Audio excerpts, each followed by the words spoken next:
भगवान जगन्नाथ से जुड़े कई ऐसे रहस्य हैं जो आज भी अबूझ पहेली से कम नहीं हैं। वहीं भगवान जगन्नाथ की लीलाओं से जुड़ी कई ऐसी घटनाएं हैं जिनके साक्ष्य आज भी मिलते हैं। ठीक ऐसे ही आज हम बात करेंगे भगवान जगन्नाथ के भोग के बारे में। भगवान जगन्नाथ को 56 भोग लगाया जाता है जो पूर्ण रूप से सात्विक आहार होता है। हमारे शास्त्रों में यही कहा जाता है कि भगवान को हमेशा सात्विक आहार ही भोग में अर्पित करना चाहिए। लेकिन हैरानी की बात यह है कि भगवान जगन्नाथ को 56 भोग के अलावा मछली भी चढ़ाई जाती है। ऐसे में चलिए आपको बताते हैं इस वीडियो में कि आखिर क्यों भगवान जगन्नाथ को मछली का भोग लगाया जाता है, और बात करेंगे कि आप भगवान जगन्नाथ को घर पर किन किन चीजों का भोग लगा सकते हैं। सबसे पहले बात करते हैं भगवान जगन्नाथ जी को क्यों चढ़ती है मछली। भगवान जगन्नाथ को मछली का भोग लगाने की बात सुनकर कई लोग आश्चर्यचकित हो सकते हैं, क्योंकि आमतौर पर भगवान को शुद्ध शाकाहारी भोजन ही भोग लगाया जाता है। हालांकि जगन्नाथपुरी मंदिर में भगवान को मछली का भोग नहीं लगाया जाता है।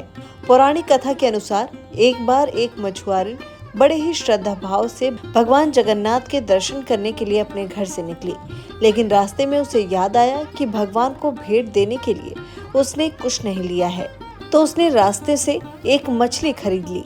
मछुआरन बड़े भाव से जगन्नाथ जी के दर्शन के लिए पहुंची और मंदिर के गर्भगृह में प्रवेश करने ही जा रही थी, तभी मंदिर के पुजारियों ने उसे रोक दिया।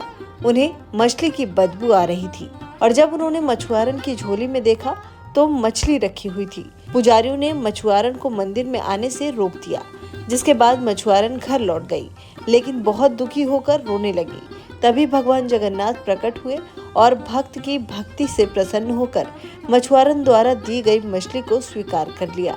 हालांकि सत्य ये है कि भगवान जगन्नाथ ने उस मछली को खाया नहीं था, बल्कि अपने भीतर अपनी ऊर्जा से समाहित कर लिया था। मगर लोगों के बीच ये भ्रांति फैली हुई है कि भगवान जगन्नाथ को मछली का भोग लगता है, जबकि ऐसा नहीं है। जगन्नाथ भगवान को मंदिर के पुजारियों द्वारा सात्विक आहार ही भोग में लगाया जाता है।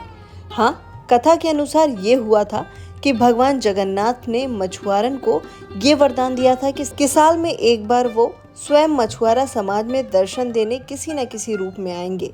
वही बात करें कि आप भगवान जगन्नाथ को घर पर किन चीजों का भोग लगा सकते हैं, तो आपको बता दें कि आप भगवान जगन्नाथ को खिचड़ी का भोग लगा सकते हैं। उन्हें खिचड़ी बहुत ही प्रिय है। इसके अलावा आप मालपुए का भोग भी लगा सकते हैं। उम्मीद करती हूँ आपको जानकारी पसंद आई होगी। फिलहाल हमारी इस वीडियो में इतना ही। वीडियो को लाइक, शेयर एंड चैनल को सब्सक्राइब करना ना भूलें।